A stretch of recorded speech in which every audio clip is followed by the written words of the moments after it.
Good evening. Well, authorities are still gathering information, but told me 5 people, including a 6-year-old child, were injured in a shooting that took place at a Mardi Gras parade earlier today. Good evening, guys. The message for tonight is to prepare now, not later. The American Red Cross is urging families to gather emergency supplies. Just remember that 12 inches of rain can carry away a whole car. Today, I spoke to an expert who said the time to act is now.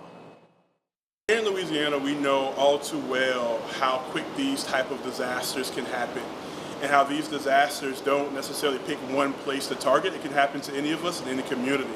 So my advice to community members right now is to take advantage of this time before the storm, right? Today and tonight, to make a plan. Understand what you're going to do in the event that you have to evacuate. Storms don't pick one place to fall.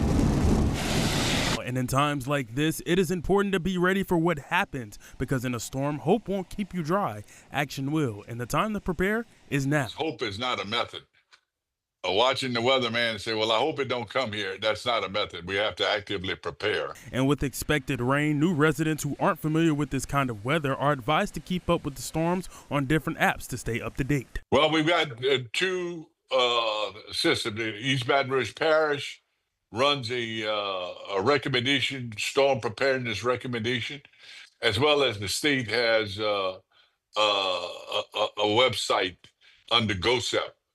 Go look at those two sites. They will keep you informed, and then you can register for their app that will give you updates. And it is also important to check and see if your neighborhood is in a flood zone. Check and see the FEMA map if you're in a flood zone, because a lot of people have bought homes that are in flood zones and they don't know it.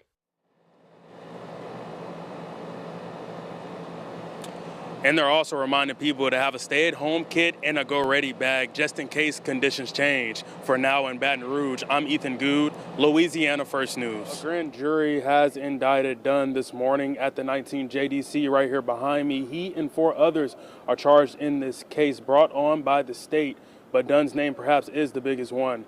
The parish leaders say that they are prepared and staying flexible as weather conditions continue to develop across our area. A person has been arrested in the shooting death of Victor LaFerros that happened on Monday. Identified multiple victims and say charges along with arrests are expected to follow soon. Reporting live in Walker, I'm Ethan Goode, Louisiana First News. Many people gathered for weeks holding out hope for Caleb Eisworth. Today, those same people are mourning a man they call a hero, a husband, a father, and a friend to this city. His passing marks the end of a fight that inspired so many, but also the start of a legacy that will live on in Baton Rouge.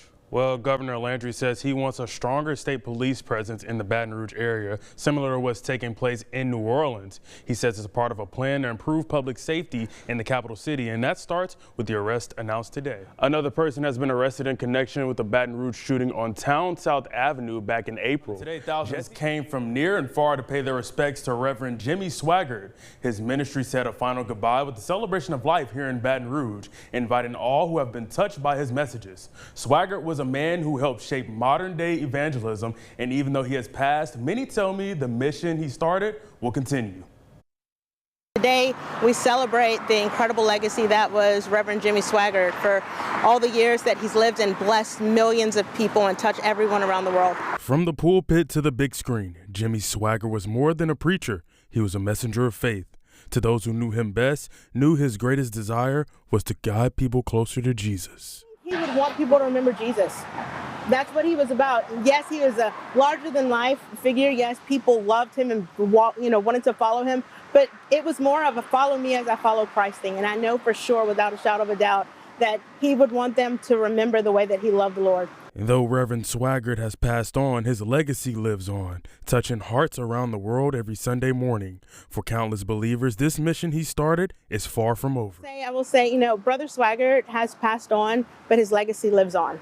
And we're still going to continue going on Sunday mornings on Sun Life Broadcast Network. Everything's going to continue going on. And, we know as Christians that the best is yet to come. So everything has been unbelievably incredible thus far, but it's just going to continue to grow. Now, Jimmy Swaggart's voice, vision, and message will continue to echo across generations to come. As I said earlier, this remains an active investigation, and authorities are still learning a motive as to what led up to the shooting. We will give you guys updates as we get more information and it becomes available. But for now, reporting in Clinton for Louisiana First News, I'm Ethan Goode.